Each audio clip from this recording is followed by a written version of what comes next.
Welcome to the last session before lunch. We've got a lot to squeeze in to this session, and I'll do my best to do so.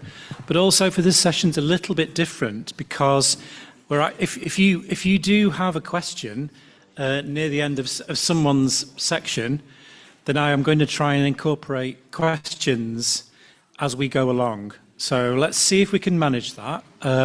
So if you've got a question, and you say, for example, near the end of Peter's speaking, you think, I really want to get this question in, and try and get my attention with your hand, and then we can get the flow going nicely. Just before we start, I've got to include a couple of messages. We were intending to have a representative from Police Scotland on this part of the panel, and it's a pity we don't, but I am going to briefly mention it because it is very, very important to get this piece of information to you today. Police Scotland would have been presenting on their naloxone programme. Now, this is really important, and I've seen people's minds explode at their presentation in various places, especially when it was said in Sweden, that the naloxone programme in Scotland means that every single cop in Scotland carries naloxone. Now, this is in response to Scotland having the highest drug death crisis per capita in the world, even higher than North America. But the important thing to note for this forum today is that that was driven by the police leadership. It was the police that saw the evidence, the naloxone saves lives, and the fact that police are more likely to come into contact with someone who's had an overdose than any other response service, which meant that this was an evidence-based way of saving lives.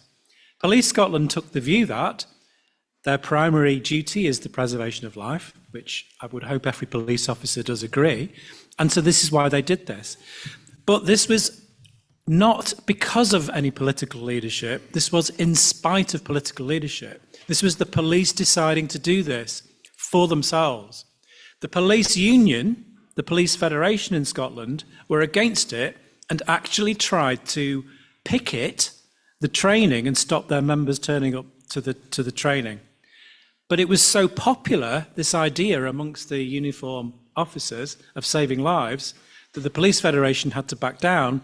The leader of the union actually resigned, and there is wholehearted 100% support for the carrying of naloxone in Scotland. And I just think this is important to mention, that police leadership can make a difference. Now, I travel speaking to police all over the world, and the levels of how police perceive their own influence varies a great deal.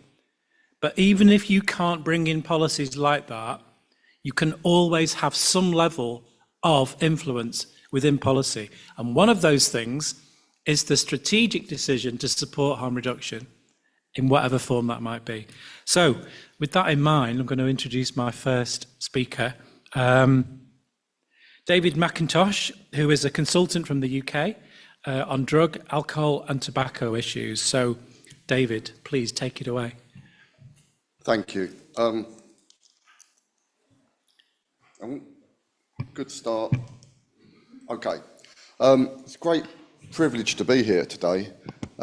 I'll apologise now. I know that lots of people who understand English struggle with my version. It's because I'm from London.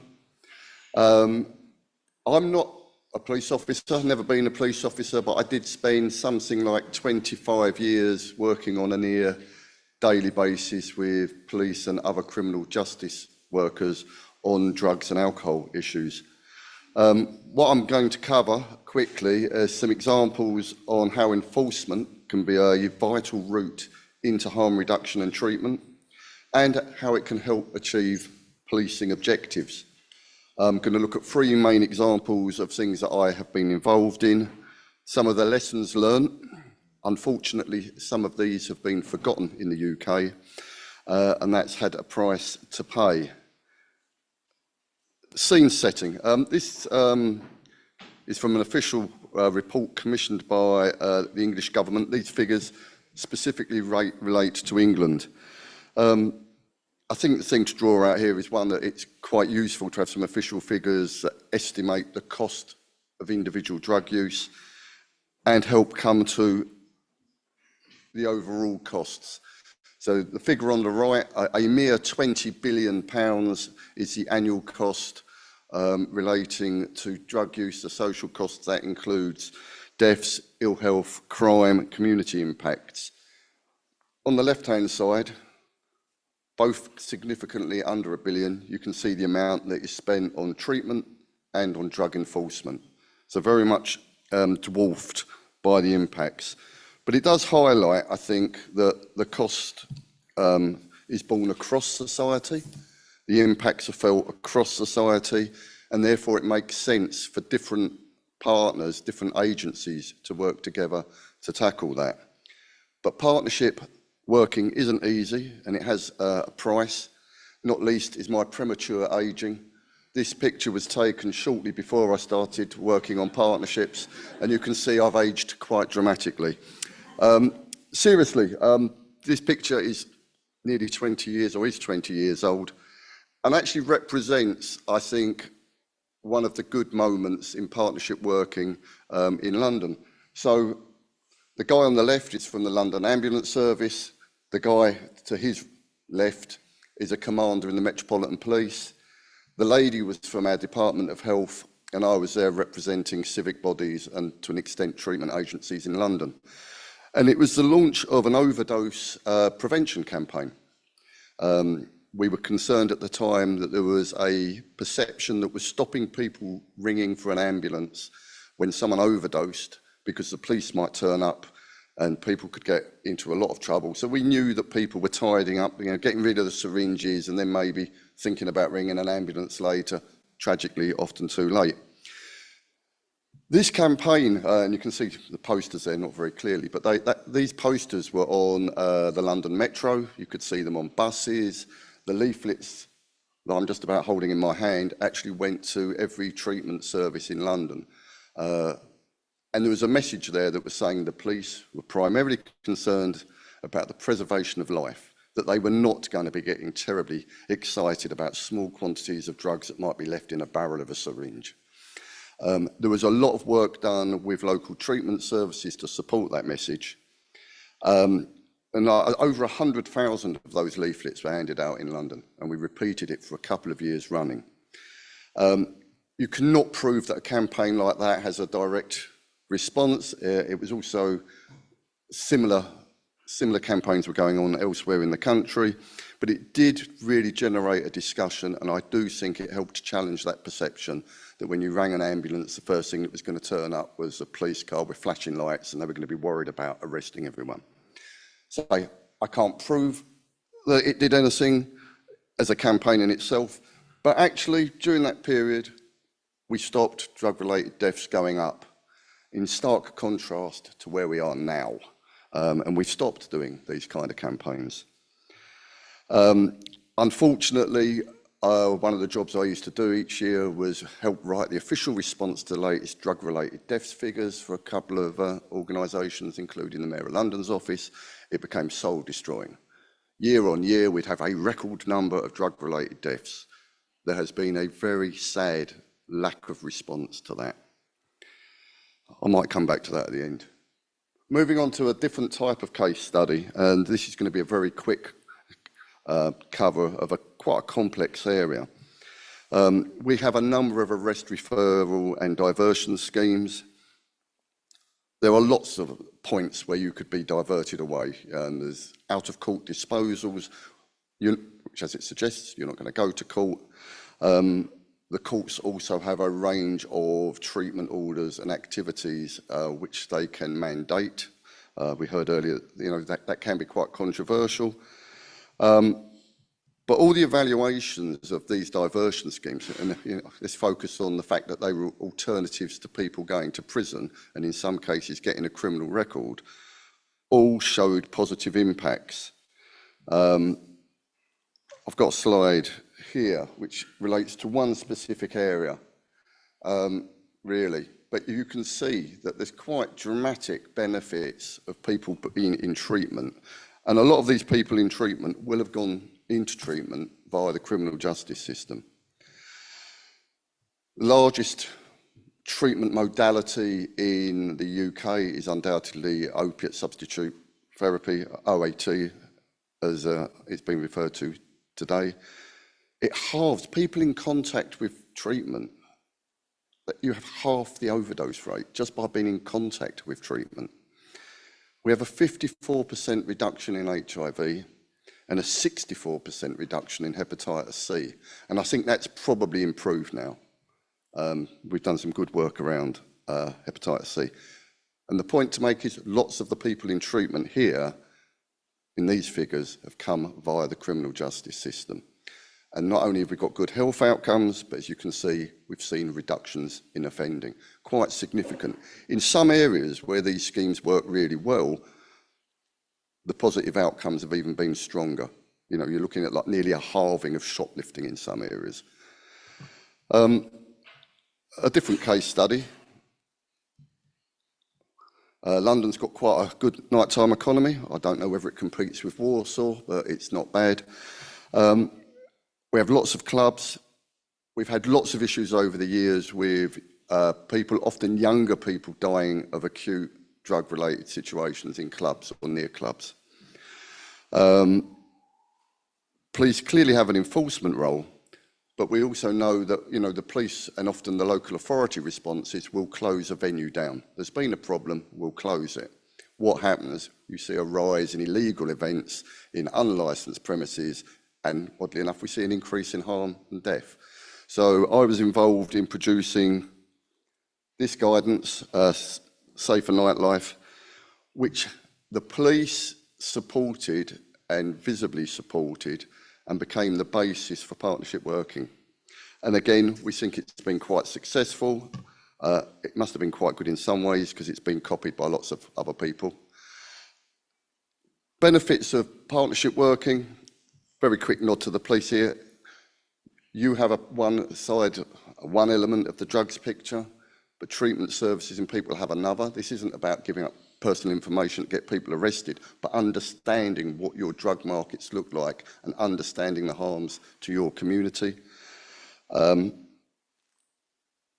we've gone back full circle. This is almost back to where we were in 1995. Recognising that we need lots of partners to sit around a table, and this is kind of almost the English government mandated partnership group that should be talking about drugs at a local authority level. And I will just conclude by saying we were quite good at this. We took our eye off the ball, and the result is that we've seen a doubling in drug-related deaths and a huge loss of knowledge, both within law enforcement and actually within treatment services. So it's important to talk and it's important to exchange information. Thank you.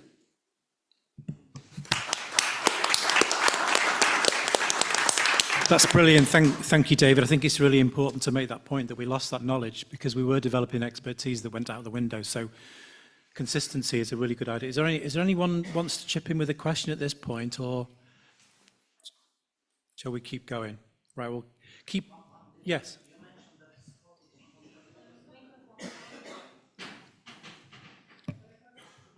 You mentioned that police in Scotland, every single cop has naloxone medicine. Who pays for this? So they went into a partnership with the local health authority. So anywhere in the UK, you can get access to naloxone for free. That's the same anywhere. Whether it's a drug treatment service agency, we'll give it to peers so that it's distributed by a peer-to-peer process. That's free. If you engage with a drug treatment service provider, it's free. So they just partnered with local drug treatment service providers. And of course, any contact between police and the person who uses drugs in terms of the naloxone, that's also a point of contact where someone can be referred to drug treatment services. So the police are actually well trained in the interconnectivity of those things. And that partnership is developing all the time. They're learning all of the time. And most importantly, to bring it back to David's point, they are committed to continue learning through that process and make it more effective. Good question, thank you. So I'm going to, now we're going to hear from Kirsti Hindreus, coordinator of prevention work in Estonia Police. Take it away. Hi. Kirsti from Estonian Police and Border Guard Board. Nice to be here. So I'm going to have to do what? Yeah, that's great.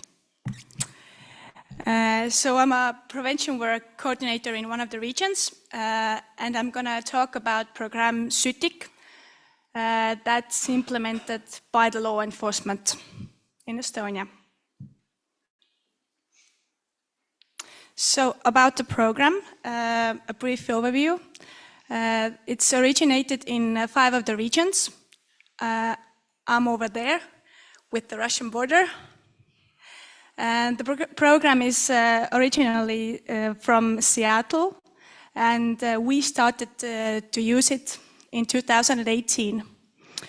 The program is available both in Estonian and Russian. And the CEECA program is right now implemented by the law enforcement and justice system as well. So a brief overview about the statistics.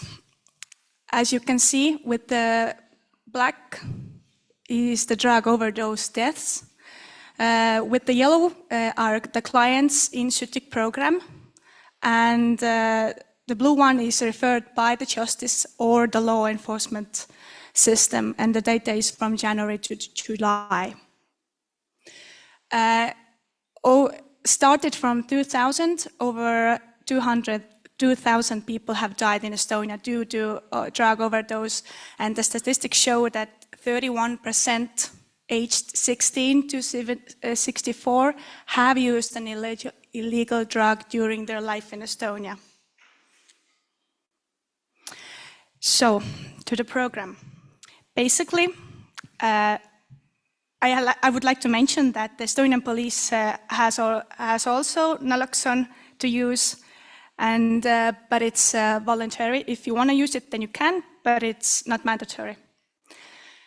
When patrol officer is in the scene and in contact with a person who has used drugs, he still will collect information regarding the drug use and will try to find out where did he get it and so on, and does a background check. But then he or she will offer to participate in the program. If the person agrees, then we will make a note to our database called Suunatud CEECA, so that we will know that we already referred the person to the program, and no legal punishment will follow. There are some kind of different scenarios in different regions, but this is in the region where I work. We won't send the person to the program if he or she is under 18 years old, and if he or she uses only cannabis. There's a different program for this one. And we won't send the person who has been caught driving under the influence of using drugs. What does the person do when he's caught on the scene? If he or she accepts to participate in the program, then he or she has to make the call to the support persons at the scene. He will get the phone number from the police officer, and the police officer has to hear that he is actually making the call. Then they will make a meeting, if possible, then at the scene. If not, then when the police officer has to leave, then they will leave, but we're like hoping for the best that then they are actually meeting. And then they will conduct up to 12 months program with the support person. I'm not going to talk about the support person because we have here Mart, who is actually one of the person who is dealing with the users, and he will talk about it by himself because he is expert, not me. So of course we have problems. One of the problems with the police force is that we have officers who have been working 20, 30 years and has been a lot of dealing with the users. So it's kind of hard to reach them and try to do differently, but we have a lot of officers who are willing to try. Not all of the regions are covered with the program, and that's because of funding. And it's going to be an issue next year as well, because actually only my region will be the region who will have a 24/7 service. It means that we can call the support person at the scene in every minute.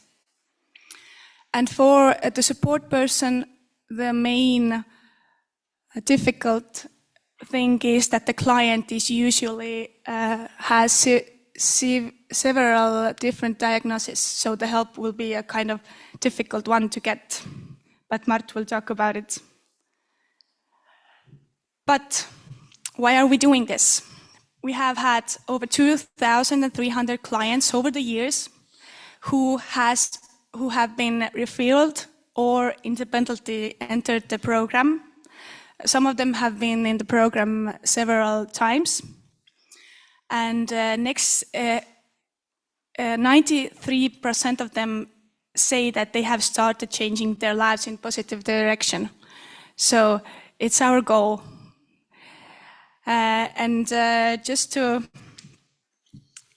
how I personally motivate my person to refer to the program are like success stories. Here's one. A male over 40 found lying on the ground with an overdose.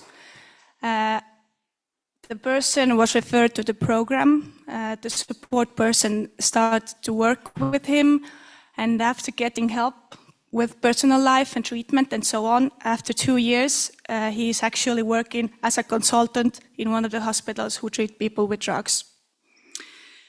And this is it. If you have any more questions, my email address is over there, so feel free to ask anything. And Mart will talk about the support person's role in the program.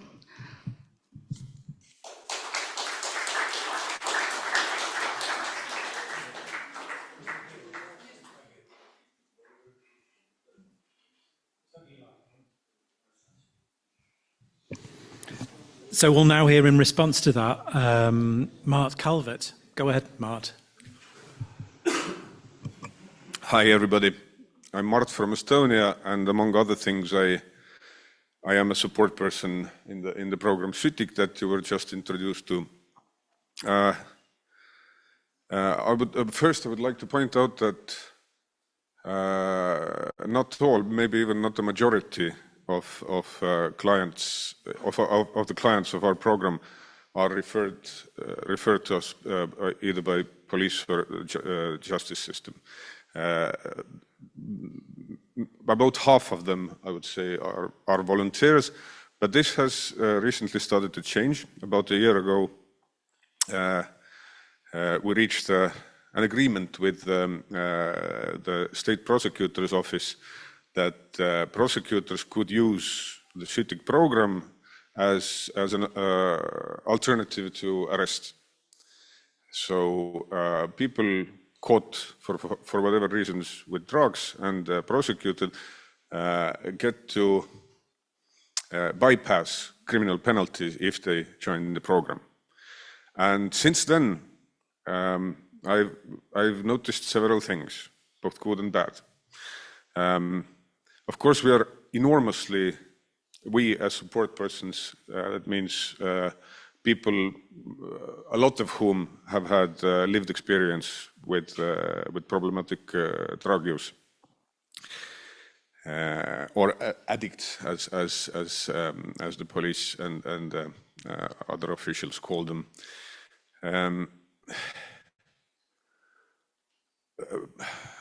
At least personally, among my clients who have been referred by the prosecutor's office, they don't have a problem with drugs.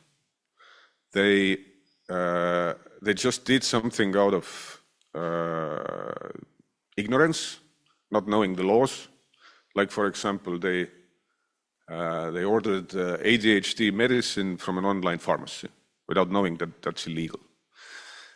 Or I don't know, some LSD analogues for microdosing because of chronic depression. that they didn't, that they assumed were legal because they were sold online, and they were not actually LSD, but some sort of like analog. And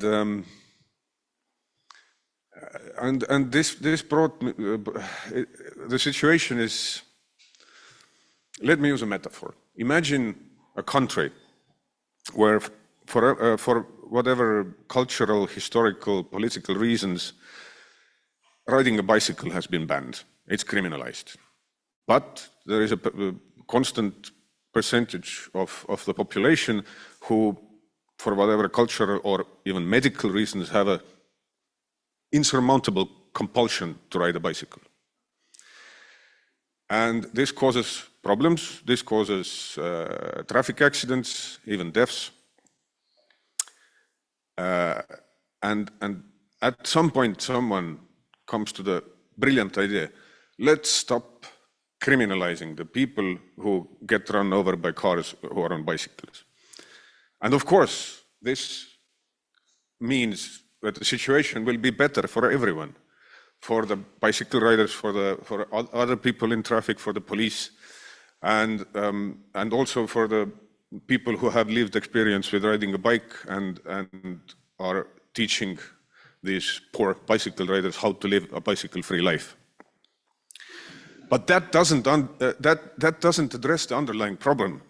There is still the elephant in the room that nobody wants to talk about, that there are better solutions than decriminalizing.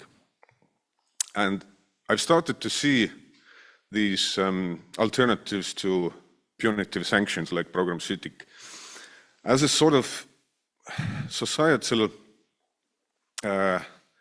measure to start addressing the underlying problem. I think Neil said today, mentioned market regulation, and I remember from 6 years ago, Mr. Michel Kazatškin pointed out at another conference, I think in Lithuania, that market regulation is a harm reduction measure, the same way as decriminalization. So what I'm trying to say is, by all means, if you haven't yet decriminalized drugs, work towards that. That's a good goal. But it cannot be an end in itself, because when you start picking the situation, the problem apart logically, you will arrive at the conclusion that what we are doing is not effective, or maybe not even that smart. Estonia has one of the highest overdose mortalities in Europe. I think currently the highest. It has been lower, but thanks to nitazines, we are back on the top. And we have had decriminalization for over 20 years. So we are a picture book example of the fact that decriminalization alone is not the solution. By all means, decriminalize, work towards that, but keep in mind, it won't solve all of the problems. And there are very logical solutions that need to be addressed after decriminalization. If anyone has questions about the CEECA program, I'm happy to answer them. Thank you, Mark. Yes? Sorry, go on. If you've got the questions, go. I love it.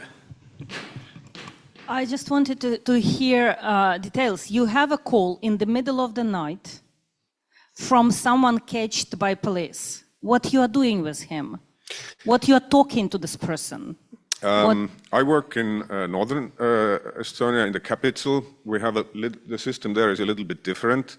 We usually get calls from the drunk tank or a police station where somebody who has drug issues has ended up. The police call us and ask us to go to the police station or the drunk tank and meet the client there and explain to them what the program is about and ask them if they want to join it. Often the criminal penalty is withheld if the person joins the program. It's not a guarantee, but usually that happens. So yeah, I haven't encountered the situation. As I said, there are different scenarios in different places. In our region, the support person actually comes to the scene, makes the appointment, and talks about the program, what it's called, what kind of help he or she can offer, and they arrange a second meeting when the person is sober. Exactly. Thank you. Was there another, there's just another question if you, just hang on a second. So excited that, working? Can you hear me? I'm really loud anyway. Yep. So excited that LEAD is being implemented in Estonia. I actually worked with police force in Baltimore City, US, on implementing it. And we had issues not with the police were really open to it, but with business owners because they didn't want the whole interaction to take place in front of their businesses. So I'm curious if you are having similar issues or what response are you getting from the community, A, and then B, for judges, again, in Baltimore, we heard from the judiciary that they were very pleased with the program because then they don't have to constantly, repeat whatever, or from the entire system, because then they don't have to check in people constantly. So maybe you can comment on that as well. Thank you. So about storefronts, we haven't had this issue because contacting the client and referring them to the program does not happen like on the street.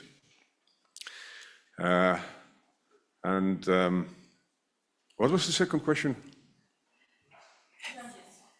Like if you had any reviews of the program from the entire kind of criminal justice system, because we received. Yeah. They are very happy with what we are doing because, as you pointed out, we lessen their workload.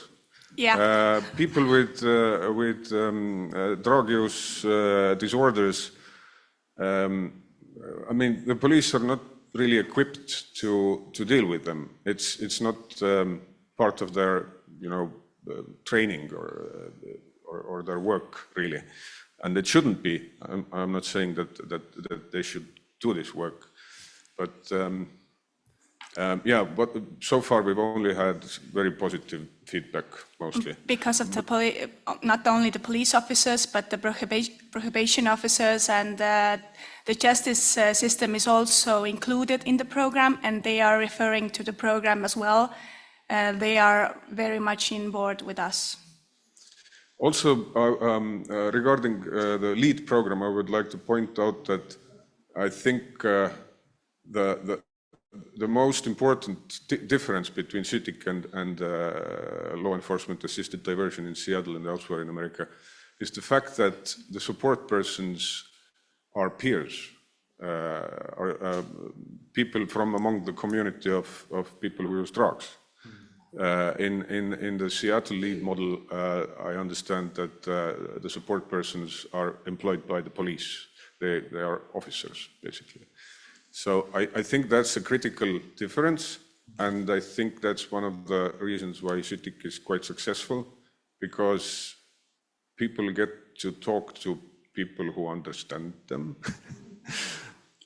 And they're not afraid that the support person will snitch on them, yeah. Yeah, snitch on them, because it's not going to happen. Yeah. And the police is actually very, very okay with it. Absolutely. We were happy to discover that. And that's one of the reasons that gives me hope that things must change further. But of course, it takes a lot of time. Yeah. Thank you. And actually, Just hang on there a second, Mo. We've got another question. Just hang on. We've got another question from Michelle and then another one from me. So, Michelle, please. It's a more of a comment. Thank you for mentioning, indeed, that decriminalization is not the end of it. Decriminalization, as I said earlier, to me is a harm reduction measure, because criminalization is not effective and it is harmful.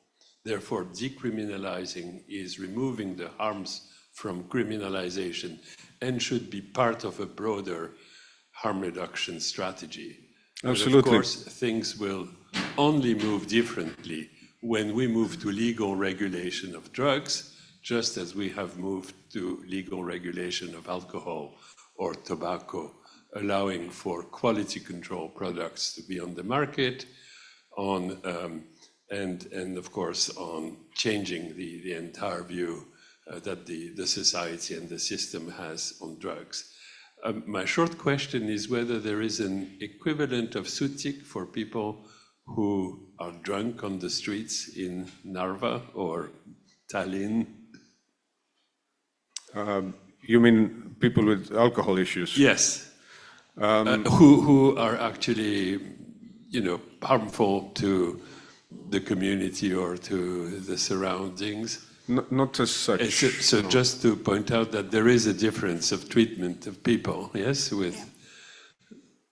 Yeah. And I just wanted to point out that we are launching the Good Samaritan Act in Estonia in about 2 weeks. So no person who has a problem or whose friend is in need doesn't have to be afraid when he calls 911 that the police is coming and some kind of law or punishment will follow, because the police won't be needed in the scene and we won't get the call. Yes, and that's like a great leap forward, I would say, or at least a step forward. But that also has some issues, because if an amount of drugs greater than the criminal amount is involved, if the person who calls the emergency services for an overdose is on the scene and has with them an amount of drugs that's higher than the criminal level, then the Good Samaritan Act doesn't apply, which is a problem especially for nitazene users, because the Estonian law says that the criminal amount starts with 10 doses needed to intoxicate an average person, not an opioid user, but an average person. And the State Forensics Institute has calculated somehow that, like, for example, for protonitazene, for metanitazene, which are the most deadly synthetic opioids in Estonia currently, the criminal amount is so small, it's basically, you can't see it if it's in pure form. Like the smallest dose that is sold is, according to the State Forensics Lab, that's enough to intoxicate 50 to 150 people. That's one dose that a person who uses nitazenes uses at once. So either someone has made a bad calculation, or the nitazene tolerance grows so quickly that things like that happen. So there are issues around that, but yeah. All in all, I would say more than half of the harms that we reduce in CEECA program for the clients are not harms related to drugs, but harms related to consequences of getting caught with drugs. So harm reduction is not only reducing the harms of drugs, but also the harms of the ineffective justice system. Thank you.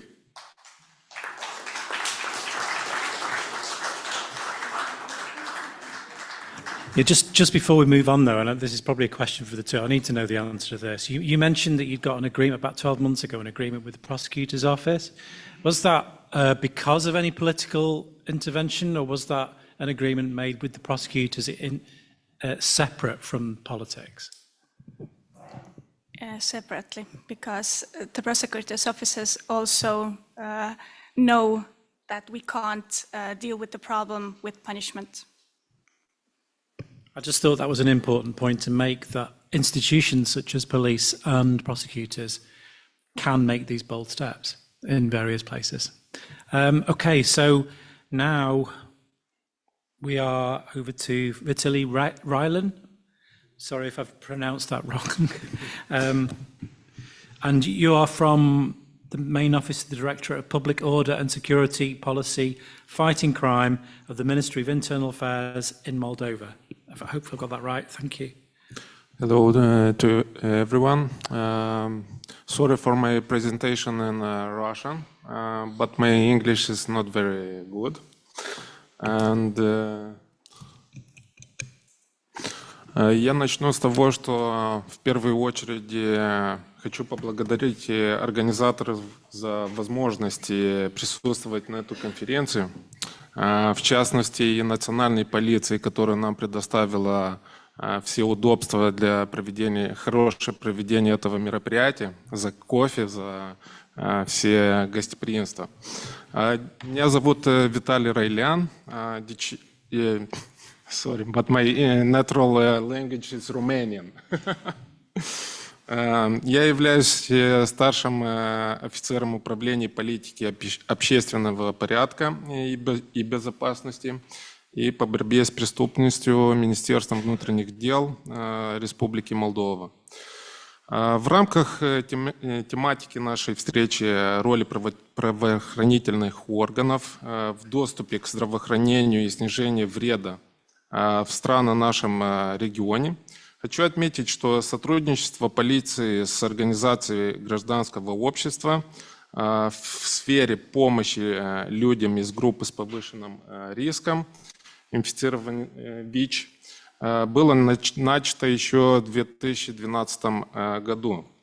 Самое важное действие по улучшению взаимодействия полиции и гражданского общества была разработка и утверждение методической инструкции для сотрудников Министерства внутренних дел в взаимодействии с людьми с повышенным риском инфицированным ВИЧ, туберкулезом и COVID-19. Конечно же, эта методическая инструкция была разработана при поддержке UNDC, так как они являются связующим звеном, в том числе и ресурсной поддержкой. В 2024 году, в этом году, в Министерстве внутренних дел была утверждена очередная обновленная версия методических указаний, и данная инструкция распространяется не только на сотрудников полиции, но и на другие категории сотрудников Министерства внутренних дел, которые работают с группами с повышенным риском инфицирования, так как сотрудники пограничной полиции, миграционной службы, пожарные, спасатели и так далее. Впервые был создан механизм направления людей из группы риск. Иными словами, в приложении к инструкции указано адрес и контактные данные организации, оказывающей помощь и лечение. В этом случае сотрудник Министерства внутренних дел знает, куда направить, например, человека, употребляющего наркотики, для предоставления услуг. При поддержке UNDC и организации гражданского регулярно проводятся обучающие семинары, ознакомительные поездки и конференции, в которых принимают участие сотрудники полиции или сотрудники Министерства внутренних дел, в частности, сотрудники полиции.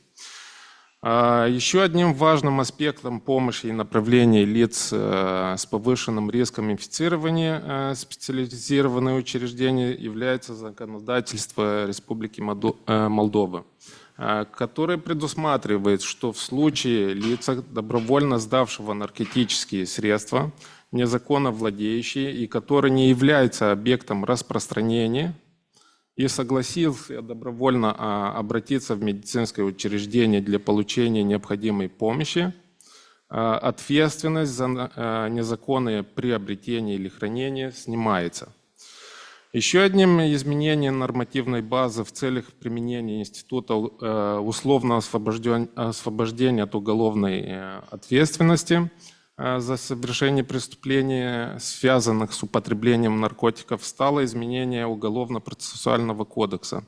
Именно в настоящее время уголовное преследование может быть условно приостановлена в отношении лиц, страдающих алкогольной или наркотической зависимостью, если они обвиняются в совершении легкого или менее тяжкого преступления, без применения уголовного наказания. Если обвиняемый не предоставляет опасности для общества и может быть перевоспитан без применения уголовного наказания.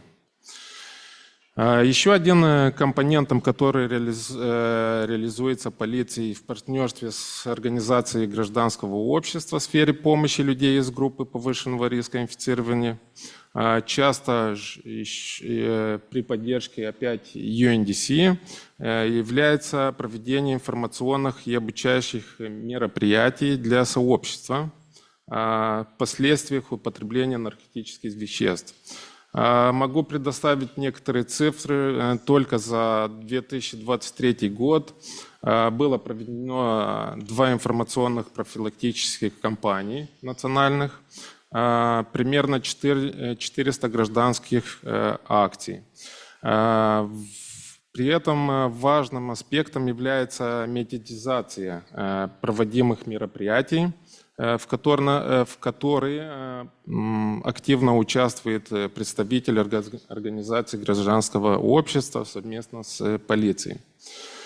Еще одна успешная модель сотрудничества организации гражданского общества и полиции по предоставлению услуг снижения вреда является опыт взаимодействия правоохранительных органов и организаций гражданского общества в южном, северном и центральном регионе страны, в том числе и сельской местности. Доступ к услугам по снижению риска было предоставлено представителям групп высокого риска инфицированного ВИЧ посредством разработки, тестирования и внедрения 2 рабочих механизмов. Первый состоит из системы перенаправления лиц через информацию и совместные визиты представителей организаций гражданского общества с сотрудниками правоохранительных органов.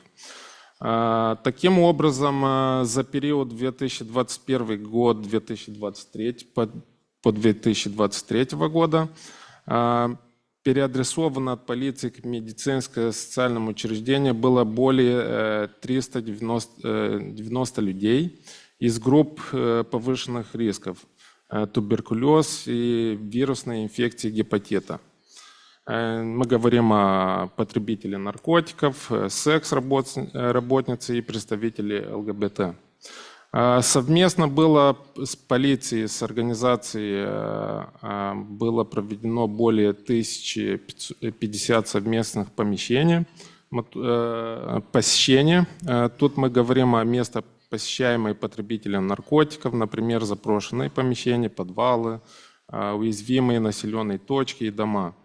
Из этих совместных посещений было идентифицировано 502 человека из группы с повышенным риском инфекции.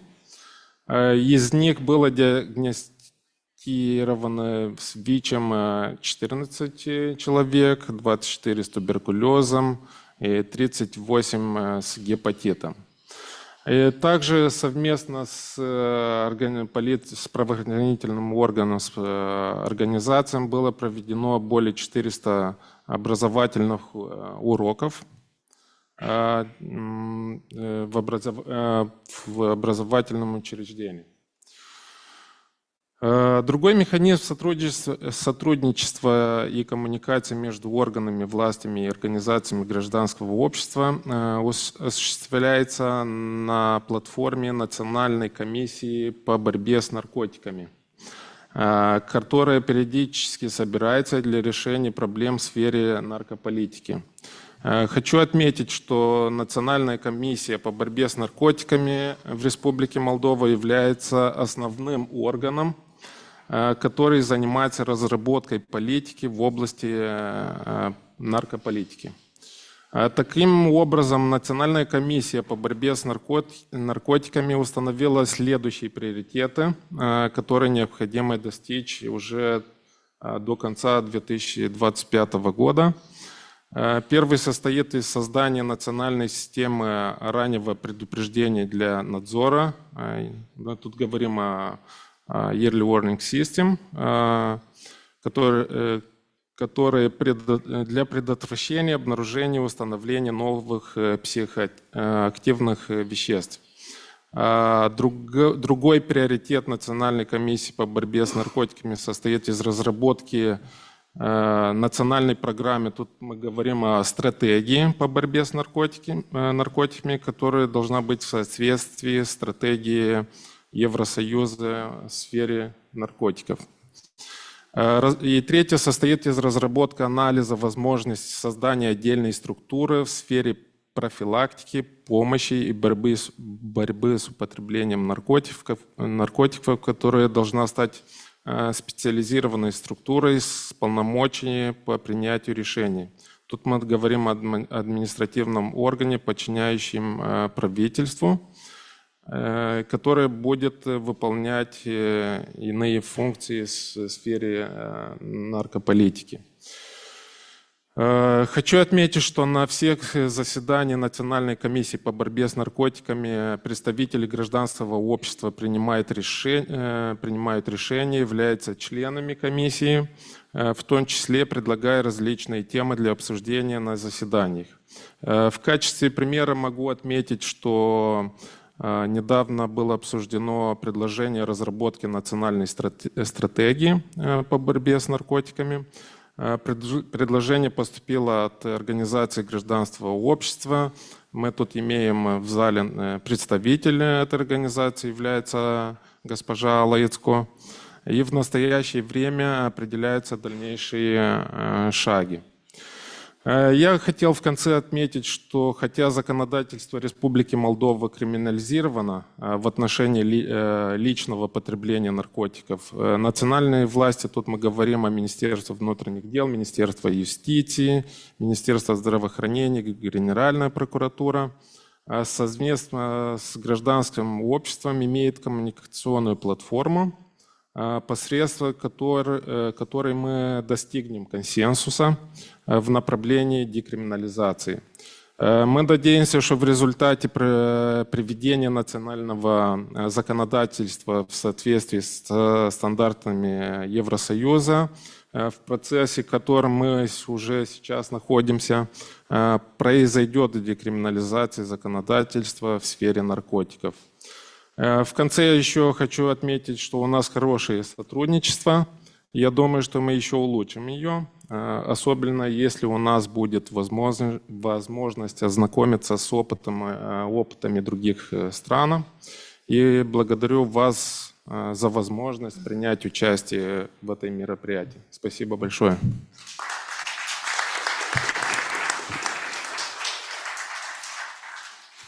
Thank you so much. It's great to hear the direction of travel in Moldova. And you mentioned early warning. You mentioned early warning system. Is that drug testing and early warning information about changes in the drug market? Is that something that is disseminated publicly?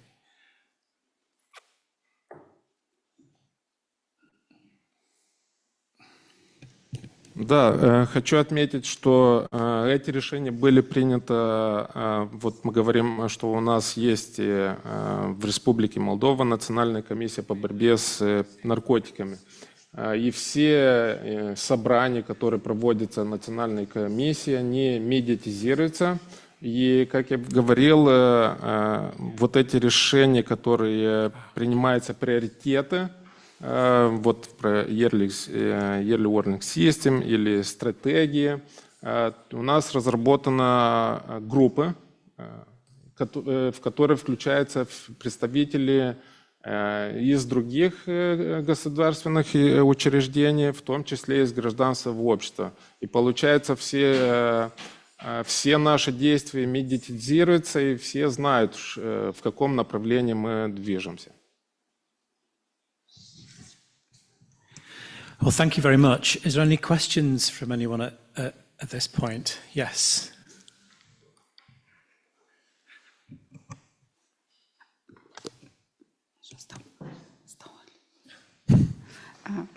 Я буду тоже на русском. Меня зовут Алла Яцко, я из Молдовы. Меня уже упомянул. Спасибо большое, господин Рailean.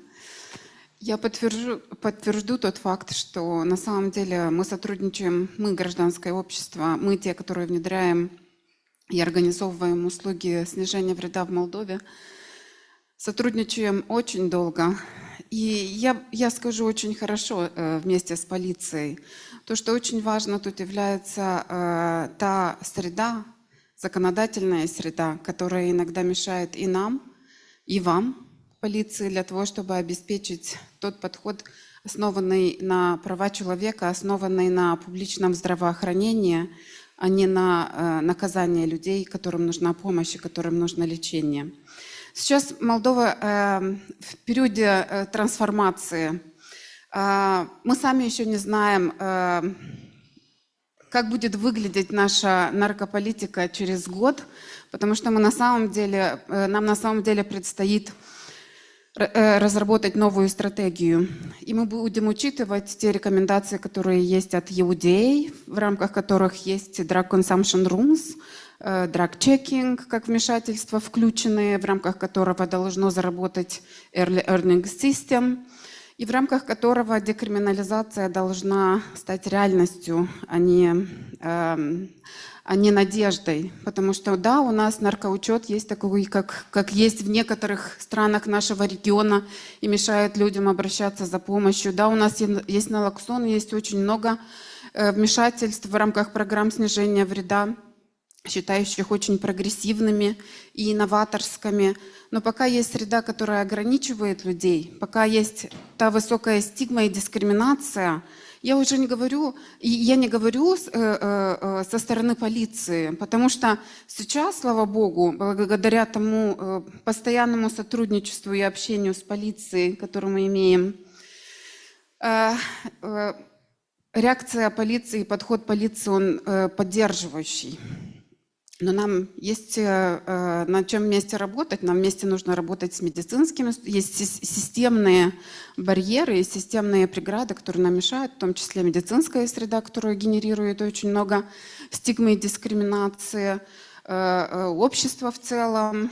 Поэтому тут еще, несмотря на то, что у нас есть конкретные результаты нашей работы совместной, но нам еще предстоит очень многое сделать, и наша площадка Национальной комиссии по наркотикам, имея эти задачи, которые имеет на данный момент и были озвучены, я думаю, станет хорошей средой для того, чтобы внедрить эти результаты, эти намерения. Спасибо. Да, я сказала про стигму и дискриминацию, да, которые сопряжены со стереотипами и с предубеждениями, которые мы еще имеем на уровне общества. Спасибо.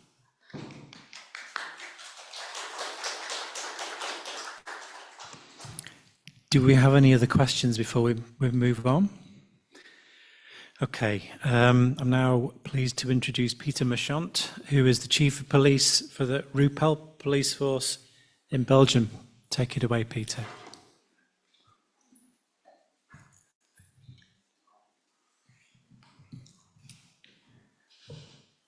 Thank you.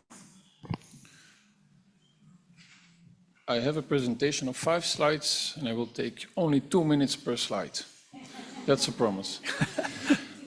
I'm Peter Myushondt from Belgium. I lost a brother due to an overdose a few years ago. I've been activating for other drug policies for a few years as well. But I'm now speaking as a chief of police, so I will use a slightly different angle than all the other speakers today. I will be advocating for policing right now.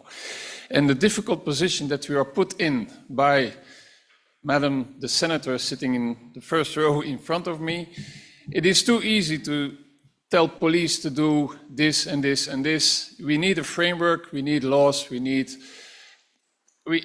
tools to do whatever you want us to do. And we are all pragmatic.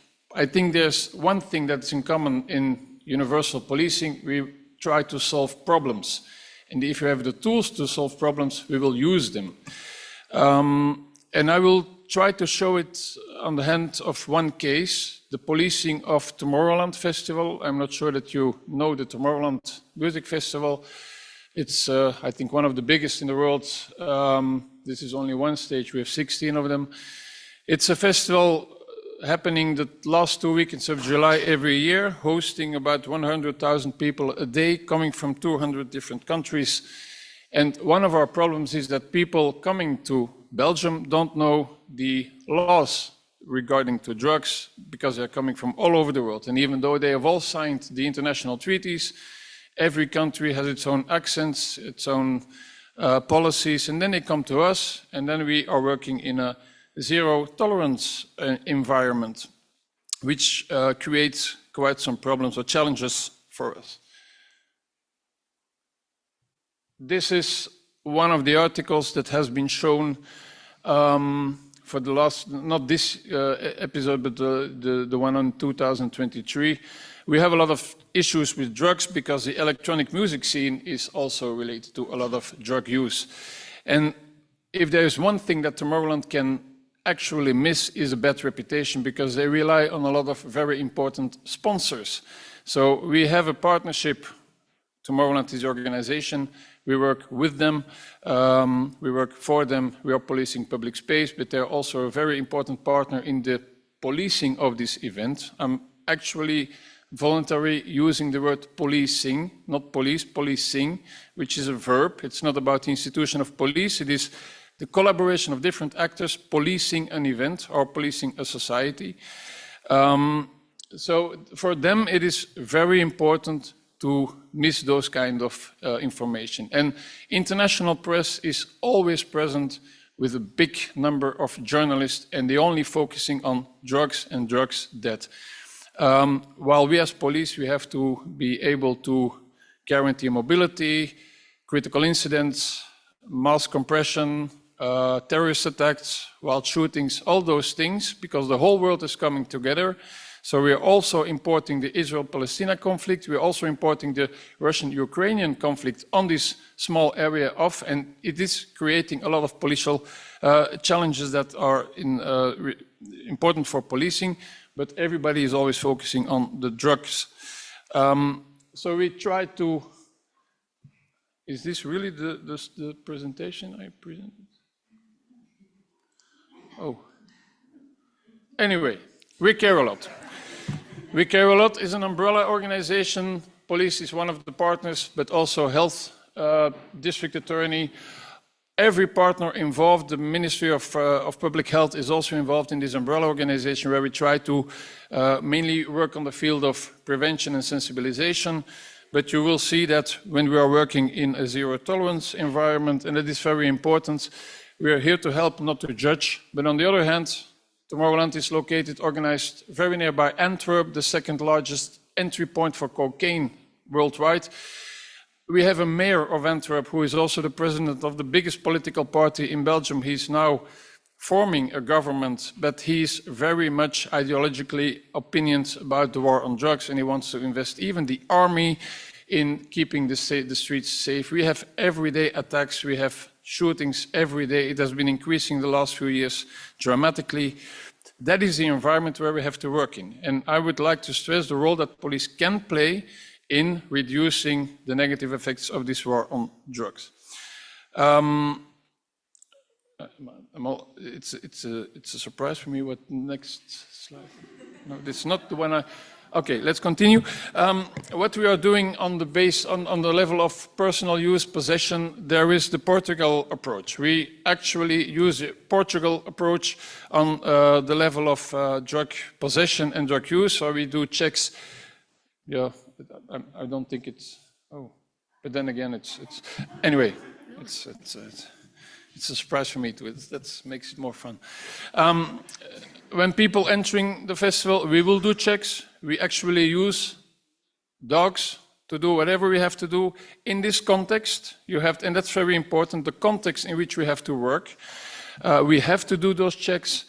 But when we find somebody with a small amount of drugs, he or she only has to pay a small amount, and then there's no penalty, there's no prosecution, just pay the penalty, and then they have to leave the scene. We will confiscate the drugs, and the drugs will be tested for public health purposes.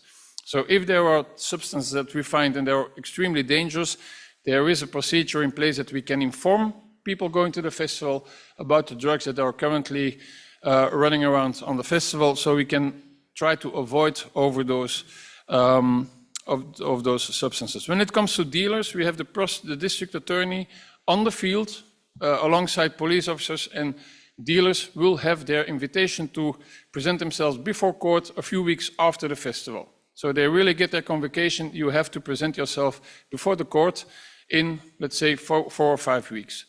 So on the one hand, users are, they have a fine, an administrative fine, but if you go to Tomorrowland, you really have to have money because it's really a very expensive festival. So the amount that we are imposing is very limited for them, but dealers, they have to face a short-term prosecution procedure. Now, what was my next slide? No. Okay. Now, this is a newspaper that are editing every day towards every, and it is aimed for everybody attending the festival. And you can see there is a quote of me. So I'm the chief of police, enforcing prohibition, zero tolerance. But on the other hand, being a cop, we are pragmatic. We want to avoid overdose deaths and so forth. So there is an article where I actually say, as a chief of police, because that's important. I'm not the advocate. If I'm acting as a chief of police, people believe me more than when I'm speaking as an advocate, because if I speak as an advocate, they say, yeah, he's just an advocate. But when I speak as a chief of police, people start to listen. So this is from the tactical point of view, that's my strategy that I'm following these last few years, where I'm actually addressing more or less harm reduction policy. If you want to use drugs, do it safely, start with a quarter of a pill, be assisted by somebody who stays sober. There are points where you can chill, where you can have free water and so forth. That's the narrative that we are also briefing our police officers working on the field. We have every day during the festival 300 to 500 police officers come from all the country working for Tomorrowland. I'm in charge, I have to brief them, this is what I brief them. But on the other hand, we have to enforce the law. We have to execute the law. We also do checks on artists. We also do checks on journalists. So everybody is equal for us. We walk along with our drug dogs in the press center, the artist center, when the festival goers, everywhere. So we want to try to have at least the impression that we treat everybody on the same level, because that's also sometimes a challenge. Your reputation as police, you're working for the organization, and you're also only targeting people with small amounts of drugs. We try to avoid that reputation, and we do checks everywhere. Next. So this is how we work. But you see, there is a very friendly relationship between police and festival goers. We had the University of Ghent doing a participatory observation. I'm not sure that's the right terminology in English, but they were on the field and they have been questioning festival goers, they have been assisting police, they have been walking along while we were doing the checks, and they had a report, and I have used this report to convince my authorities, my mayors, who also belong to this political party of the mayor of Antwerp, who is now in charge of forming the government. So they have this ideology, but when you come to facts and figures and you have a real situation, as a mayor, they intend to follow your opinion, which has been grounded or backed by findings by university, and then you can have a policy on the case level. And I think that is very important that you can do as as police officers in general. So this is what we sign. So there is a strict zero tolerance policy of drugs for drugs at Tomorrowland. Everybody buying a ticket will have this disclaimer, and they will, in very small letters, you will see there is a zero tolerance policy on Tomorrowland. This is something we are going to invest. People have to know that there is a zero tolerance, so we can avoid a lot of discussion, because people think that we are located in Holland, where cannabis is and so forth. You have a lot of misinterpretations, so we have to be very clear about the policy at Tomorrowland in order to avoid problems. I just did, the complete presentation has been done vice versa. Anyway, It was about collaborating, working together with different services. We work together. It's not only police that is in charge of this, it's a collaboration with many, many partners. We have professional secrecy. We sit together with all partners in one command room. We share information that strictly legally we cannot share, just because we want to have a safe environment, safe festival. And for that reason, and that is trust building, you need to have trust between, because if not, I can never not use my professional secrecy. You have to build trust and then work together in order to have a safe environment. This is only applicable for a music festival. This approach is also in all music festivals in Belgium, more or less. This can also be done on society level, in your communities, in your municipalities. If you build trust, you can start working together. And then, sorry, Madam Senate, it is up to you to change the law. And what I see now in Belgium, when I'm speaking to politicians behind closed doors, they all agree with me. They say, of course, we all know this is that we cannot continue by this war on drugs because it costs too much money, blah, blah, blah. Everything that has been said here is also, all those politicians, they know because they're smart people. When they're before the camera, they say, oh no, we must enforce the war on drugs because we are going to lose our voters. And so you have now two realities. The ones we are now sitting in preaching before their own church, and then you have the real world where politicians think differently. So this is a warm appeal to you and to all politicians in the world. If you really want to change things, it starts with you. It starts with laws. Give police officers and justice system the tools to have a public health-based approach. Thank you.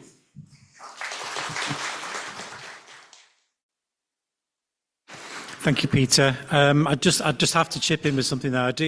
I do agree, but I'd also add that actually before politicians is the social movement, and we're all part of that social movement which influences politics. So the growth of the social movement, we all have our own responsibility to make that movement grow. Is there any questions? I knew there was going to be one coming from Noor. I bet I know what the question is, but I'll let you say it, Noor.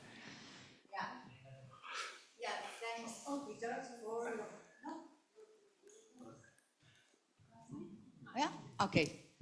Thanks, Peter, for your presentation. I am happy that you mentioned about the police dogs, which is my favorite topic of research in Spain and also around the world.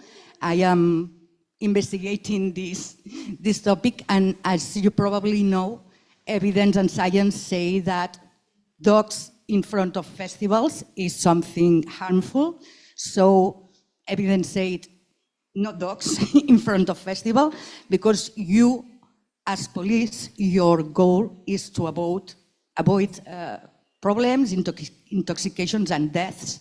And it seems that dogs in front of the festivals are promoting this kind of problem. So don't you think this is something contradictory, that you are there to preventing problems, but at the same time you are provoking? Because if a police dog counts people and, you know, take the drugs, you cannot stop in the drug use. The consequence is that people is going to buy drugs inside the festival, maybe adulterated, maybe fake drugs, maybe whatever thing. So for me, it's something problematic. I knew you were going to ask this question. That's also the reason I put this picture in my presentation, because I know there's a lot of controversy about the use of dogs in policy. In all honesty, I actually said it to the Minister of Public Health, I said that I think Tomorrowland should sell their own cocaine, ketamine and MDMA, because these are the drugs that we find in let's say 80% of what we confiscate. But on the other hand, and I'm the chief of police, I have a district attorney, I have mayors, I have a political context in which I have to work. I also have a community. Not everybody is involved in drugs, because we have been doing some research, and 1 on 4 is using drugs on music festival. That means that 3 on 4 does not use drugs. And those people are also complaining to us, but I don't like it being addressed to buy MDMA on the festival. I don't like it when people are using cocaine just in front of me. That is also policing an event. We also have to take into account the interest of people who are not involved in drugs. And that is because they like to see this for the prevention, because they are sending their youngsters to music festivals and they want to see police doing something against behaviors that they do not like.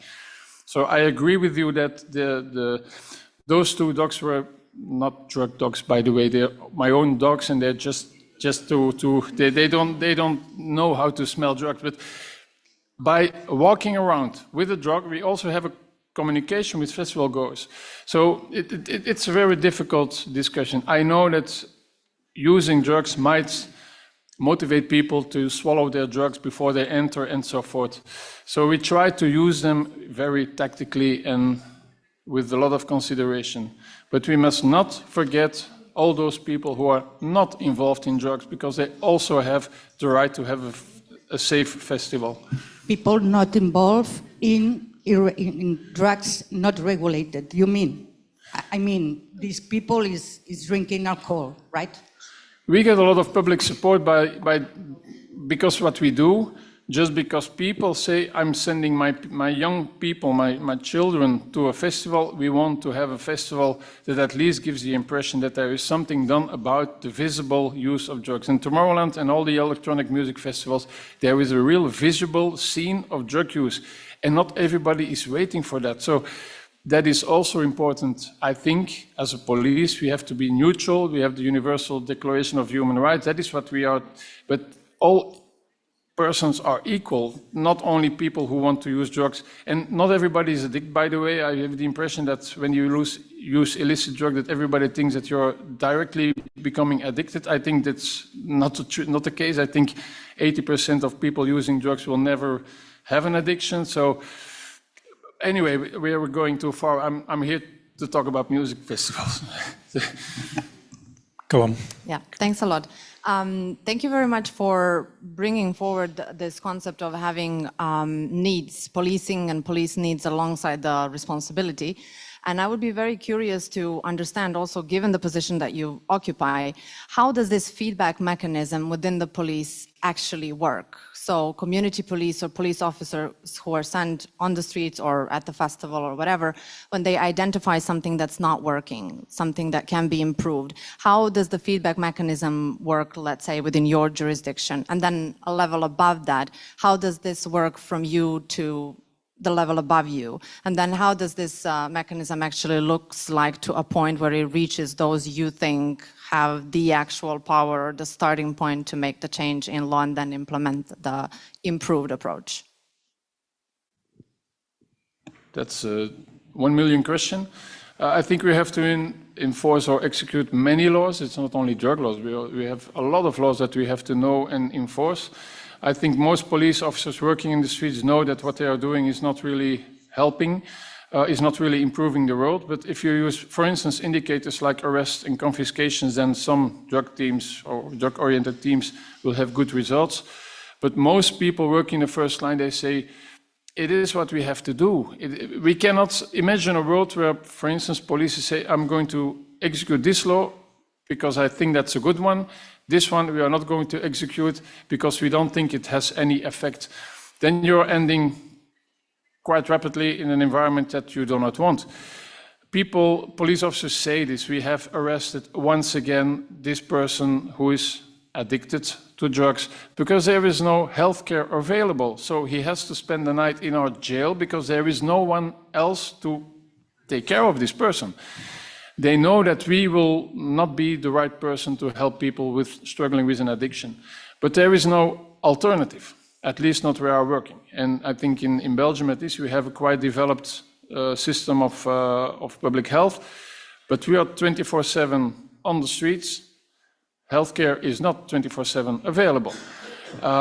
So these generate very vivid discussions in our meeting rooms, where, for instance, psychiatric institutions, which we think sometimes are better placed, or hospitals are much better placed, somebody in distress under the influence of drugs, it would be so easy or so nice for police to have somebody picking up the streets because people say, here's somebody in distress, we go there, we arrest them and bring them to healthcare. That would be so easy for us, and I think every police officer in Belgium would embrace that. But then again, you are faced with, I cannot do, I have no capacity, no whatever, so he ends up in jail. And what we are very much afraid of, we have casualties in police cells. We don't want that, because then we can face the judge as well. So there is a common interest, but we have to face it that the means invested in healthcare or law enforcement and the war on drugs, politicians, they can come out strong before the cameras. Let's fight. We will not be intimidated by, and let's invest more in police and military. That is the narrative. Now, my appeal to you is how to break that narrative. I'm part of the tools but I think that is the key issue. When I'm looking at the government negotiations in Belgium, it is all about more investment in police, while the other part, which is for us also very important, will have to cut in expenses. And we can say what we want, and we have good arguments, and on this local level, on a music festival, our mayors who are responsible, they follow our debate, but on the national level, it is much more difficult. We have one more presentation to get to, but we do have two more questions. So I'll be very, very brief, because it's more of a clarification, I think. I think it's important to say, because I think you got somewhat offended on behalf of Irish police. Irish police have actively campaigned against the changing of laws, even right down to stop and search, decriminalisation. They've actively actually got in the way of the efforts of Irish politicians. And the problem is that government parties, our leading government party is the Law and Order party.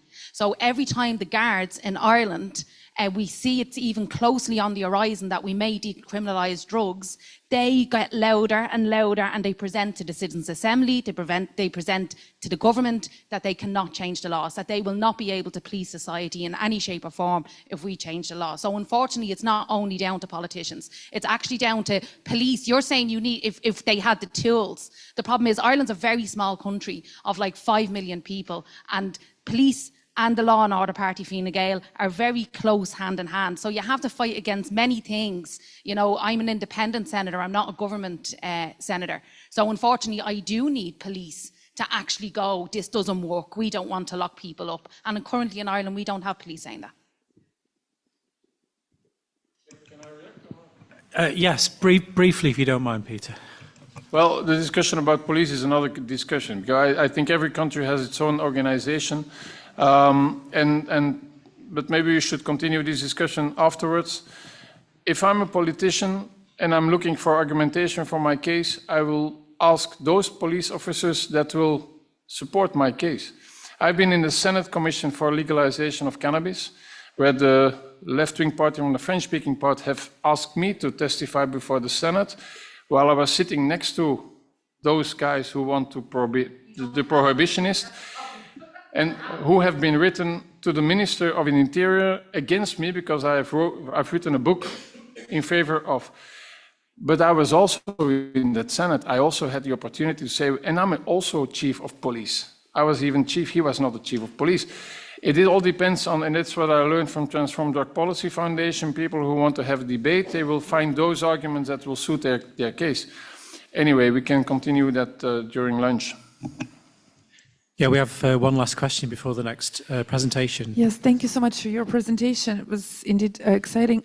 Just a quick comment or question. What happens once you're raiding the Tomorrowland Festival and you see one of the violations, or you collect? What are the next steps that happen to the person? Does he or she has a way for, alternative measures and programs, or, as you said, they directly go to the prison? Especially if it's an international festival, what happens to the internationals if they're getting caught? When they only have a small amount of drugs for personal use, and we are very stretching that definition. So, and our district attorneys partner with it. So even people coming for 3 days to the festival and having, for instance, 30 MDMA pills, then it's also for personal use. They don't get arrested. They just have to pay a fine of, depending on if it's cannabis, 150 euros, if it's other drugs, 300 euros, even if it's a combination of a lot of drugs, 300 euros, and they have to leave the festival. That's all. There is no prosecution, there is no trial, there's no case, there's no registration in one of the databases. They just have to pay the fine, and then the organization, because we are not entitled to, they will take the entry tickets, and they have to leave and that is one of the lessons learned. We have to also take care of those people, because then they are just, they have a flight, they have booked a flight for in 5-6 days. What are we going to do with those people? Because they have a ticket to stay on the camping field, but they are not allowed anymore to on the camp. So what are we going to do? Those kind of issues are now food for debates internally. But they don't get a fine, they don't have to present themselves before a court of justice. When they're dealers, then it's something different. Then there is a severe policy, and but then again, they get penalties from 3 to 5 years imprisonment, but they're no longer executed in Belgium. You have to be convicted for a sentence more than 5 years before you go to prison, because our prisons are completely overcrowded. There's so much to say about international drug policy. There is, indeed. And, well, I mean, it does. I mean, it's 10 minutes. I would be inclined to get this done, because I know you want to get off after lunch, don't you, Tony? But, I mean, we can start. I think we're reasonable to start lunch. Yeah, go for it, Tony. I'm dying to hear what you've got to say.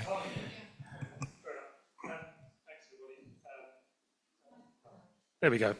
I'll try to be quick, but I do want to do the work of the guards and Anna Liffey justice in terms of the presentation. So just to mention that this is a brief story about a local accord between guards, the police in Ireland, and a harm reduction service.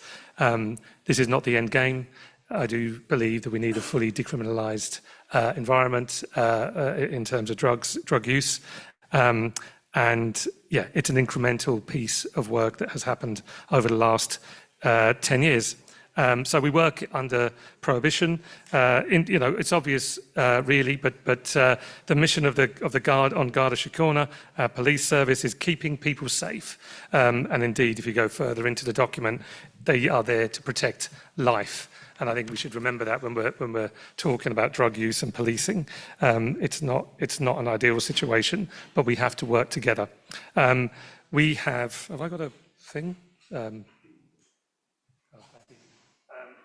We have, just very quickly, just to give you one statistic, 13,104 people in treatment in Ireland, and that's gone up since 2022 by 1,000 people. And the other statistic I would just throw out there today, that we have 2 drug-related deaths every day in Ireland. That's poisoning and trauma-related deaths that involve drugs or alcohol. So as I'm moving forward quickly, the kind of drug trends, I suppose the most pertinent one in recent times has been nitazines.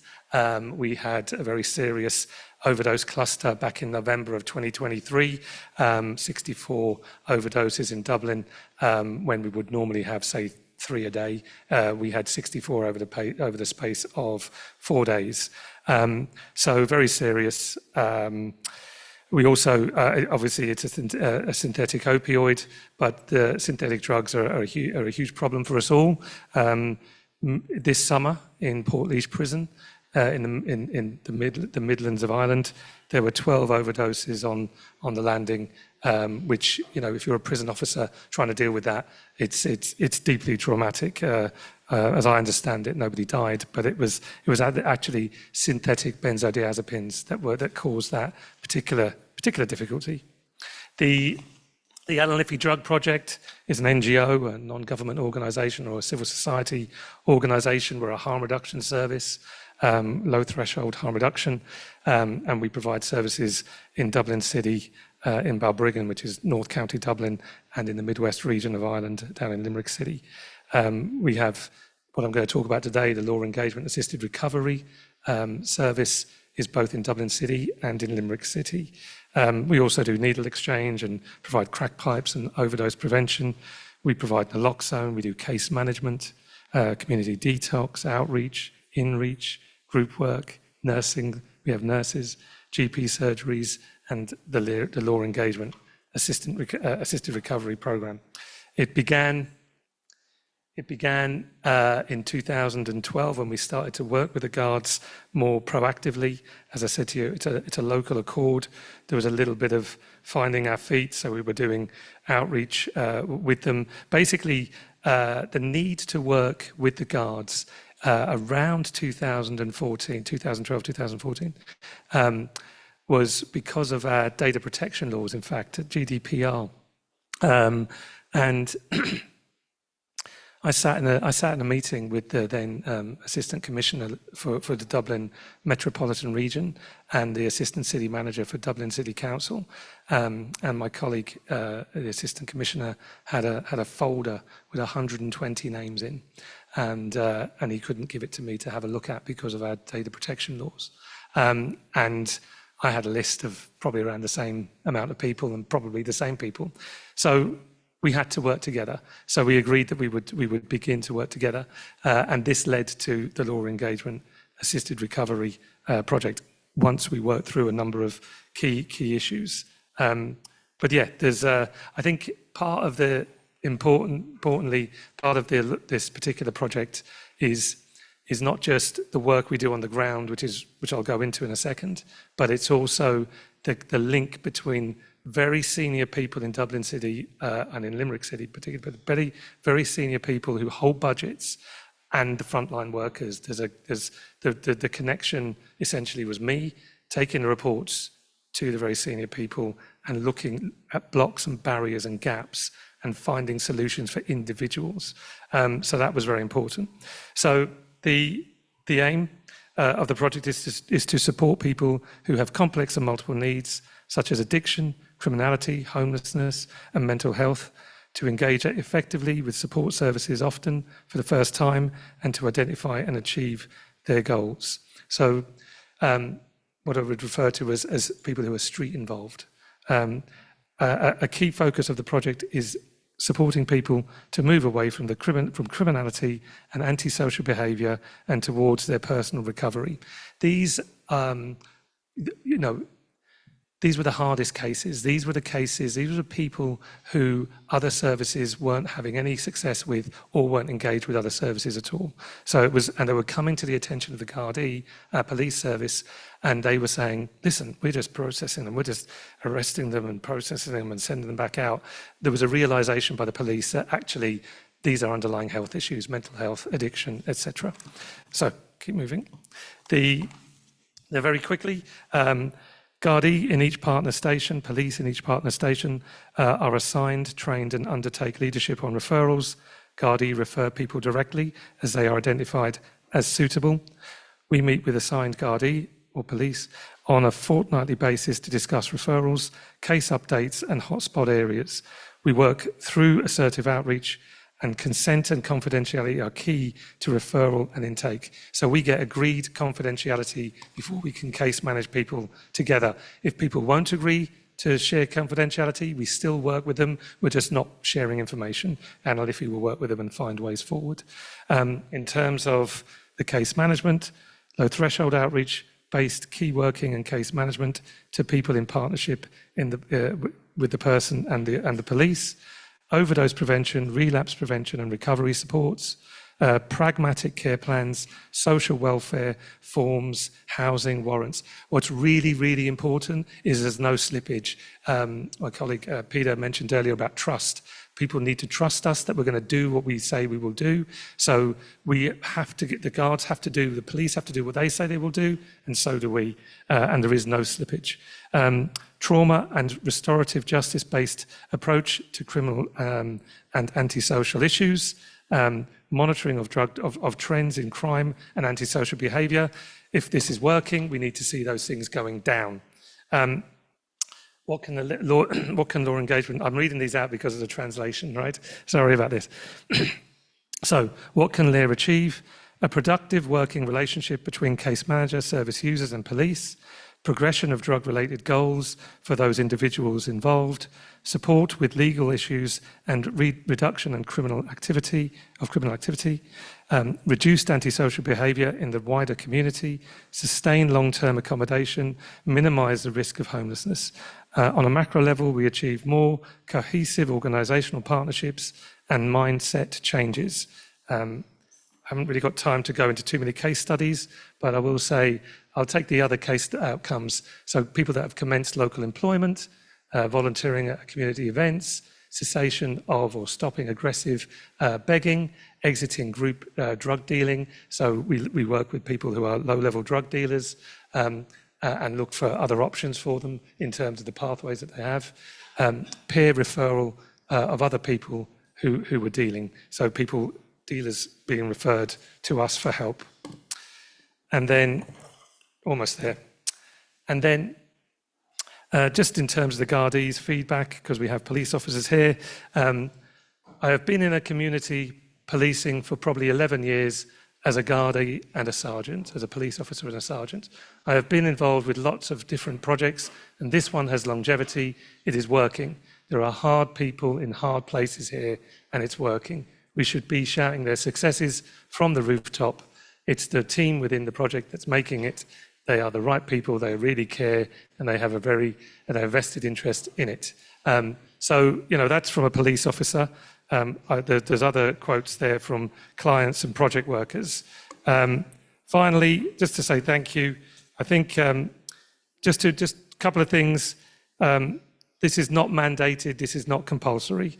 A health-led approach should be where people get to choose. It's very important that a health response doesn't become a euphemism for, a different way of punishing people. So we don't want to see people institutionalized. We don't want to see people put away into institutions. And I guess the last thing I would finish on is, this is something that can be done under current laws. So don't let the best be the enemy of the good. That's it. Thank you. Thank you so much, Tony. I actually think that's a really good note to leave on, that we shouldn't be introducing anything coercive at all. And I love that comment from the police officer in support as well. So we've run slightly over.